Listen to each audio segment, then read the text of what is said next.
بسم اللہ الرحمن الرحیم۔ شیر درندوں میں سب سے معروف جانور ہے۔ عربی زبان میں شیر کو اسدن کہتے ہیں۔ اسدن کی جمع اسودن، اسدن اور آسادن آتی ہے۔ شیرنی کے لیے عربی زبان میں اسدہ کے الفاظ استعمال کیے جاتے ہیں۔ امام دمیری کتاب حیات الحیوان جلد اول میں فرماتے ہیں کہ شیر کے بہت سے نام ہیں، کسی چیز کے زیادہ نام اس کی عظمت کی دلیل ہوتے ہیں۔ امام ابن خالوہ فرماتے ہیں کہ شیر کے 500 نام ہیں اور اس کی اتنی ہی صفات ہیں، یعنی 500 صفات۔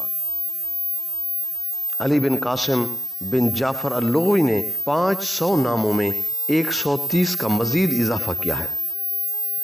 شیر کے مشہور نام کتاب حیات الحیوان جلد اول میں جو مذکور ہیں: اسامہ،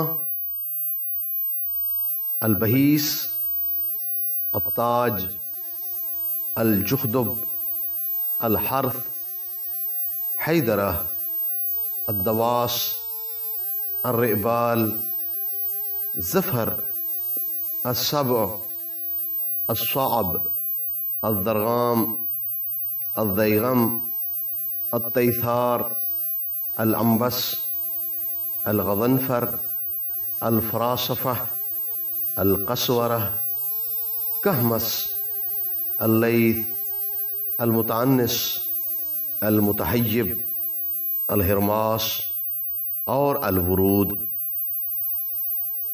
علماء لغت کے نزدیک شیر کی کنیتیں بھی مندرجہ ذیل ہیں: ابو الابطال، ابو حفص، ابو الاخیاف، ابو الزعفران، ابو شبل، ابو العباس، ابو الحرث۔ علامہ کمال الدین دمیری فرماتے ہیں کہ شیر جنگلی جانوروں میں افضل اور اشرف ہے، اس لیے کہ شیر کی حیثیت اس کے طاقتور، بہادر، سنگ دل، چالاک، سو مزاج اور بدخلق ہونے کی بنا پر ایک باروب بادشاہ کی ہوتی ہے۔ اسی وجہ سے قوت، دلیری، بہادری، جرأت، اقدام اور حملہ آوری میں شیر کی مثال دی جانے لگی ہے۔ ماہرین حیوانات کہتے ہیں کہ شیر بھوک کی حالت میں بھی صبر کرتا ہے، پانی کی حاجت بہت کم محسوس کرتا ہے۔ شیر کی خوبیوں میں سے یہ بھی خوبی ہے کہ وہ دوسرے جانوروں کا شکار کیا ہوا جوٹھا نہیں کھاتا۔ اگر شکار کھاتے ہوئے شیر کا پیٹ بھر جائے تو بقیہ اسی جگہ چھوڑ دیتا ہے اور پھر دوبارہ اس شکار پر نہیں آتا۔ جب شیر کو شدید بھوک لگتی ہے تو بد مزاج ہو جاتا ہے، لیکن شیر کا پیٹ بھرا ہوتا ہو تو بے سدھ ہو کر سست ہو جاتا ہے۔ شیر کبھی کتے کا جوٹھا پانی نہیں پیتا۔ اور شیر کی یہ بھی خصوصیت ہے کہ وہ شکار کو چبائے بغیر اپنے اگلے دانتوں سے نوچ نوچ کر کھاتا ہے۔ اس کے منہ میں لعاب کم آتا ہے، اس لیے اکثر شیر کا منہ گندا رہتا ہے۔ شیر کی خصوصیت یہ بھی ہے کہ وہ بہادر اور دلیر ہوتا ہے، لیکن اس کے ساتھ ساتھ اس میں بزدلی اور کم ہمتی بھی پائی جاتی ہے۔ شیر مرغ کی آواز سے گھبرا جاتا ہے۔ سلفچی یعنی ہاتھ دھونے کا برتن، اس کی آواز سے بھی شیر خوف زدہ ہو جاتا ہے۔ بلی کی خوفناک آواز سے بھی ڈرتا ہے۔ آگ کو دیکھنے سے بھی متحیر ہو جاتا ہے۔ شیر کی گرفت بہت مضبوط ہوتی ہے، وہ کسی درندے سے الفت نہیں کرتا، اس لیے کہ وہ ان کو اس قابل نہیں سمجھتا کہ وہ درندے اس کے کسی حملے کا جواب دے سکیں گے۔ شیروں میں اگر عمل تولید کی بات کی جائے تو شیرنی جب تقریباً 4 سال کی ہو جائے تب تولید کے قابل ہوتی ہے۔ جنسی عمل میں ضروری نہیں کہ شیرنی فقط ایک شیر سے پوری طرح جنسی تسکین پا سکے، بلکہ زیادہ شیر بھی ہو سکتے ہیں۔ شیر کے جنسی عمل کا وقت مخصوص نہیں۔ شیر اور شیرنی 110 دن تک ایک دوسرے کا قرب اختیار کرتے ہیں، اور اس دورانیے میں وہ تقریباً 300 مرتبہ جفتی کا عمل کرتے ہیں۔ جب شیرنی حاملہ ہو جائے تو اپنی کچھار اور ٹھکانہ جو کہ تنہائی اور جانوروں سے دوری میں واقع ہوتا ہے اس میں شکاریوں اور درندوں کے ڈر سے چھپ کر رہتی ہے، اور 110 دن گزرنے کے بعد 1 سے 4 بچے جنتی ہے۔ ببر شیر کے بچے 6 سے 7 مہینے تک ماں کا دودھ پیتے ہیں، اس کے بعد گوشت کھانا شروع کرتے ہیں۔ شیر کا بچہ جب 1 سال کا ہو جائے تو شکار کرنا شروع کرتا ہے، اور 2 سالہ ہونے کے بعد شکار کے قابل بن جاتا ہے۔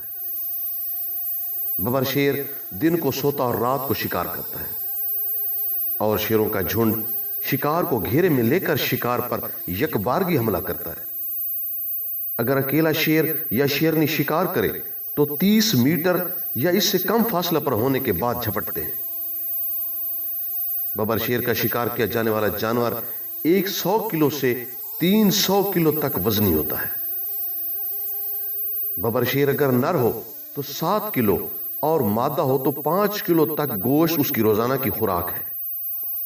البتہ ببر شیر ایک وقت میں تقریباً 30 کلو گرام تک گوشت کھا سکتا ہے، اور شیر اپنی خوراک تقریباً 50 منٹ تک کھاتا رہتا ہے، اور اگر اپنی خوراک ساری نہ کھا سکے تو تھوڑا سا آرام کر لیتا ہے۔ ایک جوان شیر کا وزن تقریباً 250 کلو گرام ہوتا ہے۔ شیر روزانہ 2 گھنٹے تک چلتا رہتا ہے۔ اگر شیر کی کھال کسی چیز پر رکھ دی جائے تو اس سے بال آہستہ آہستہ جھڑنے لگتے ہیں۔ شیر کوشش کے باوجود اگر کسی حائضہ عورت کے قریب جانا چاہے تب بھی نہیں جا سکتا۔ شیر پر ہمیشہ بخار کا غلبہ رہتا ہے۔ شیر کی لمبی عمر ہوتی ہے۔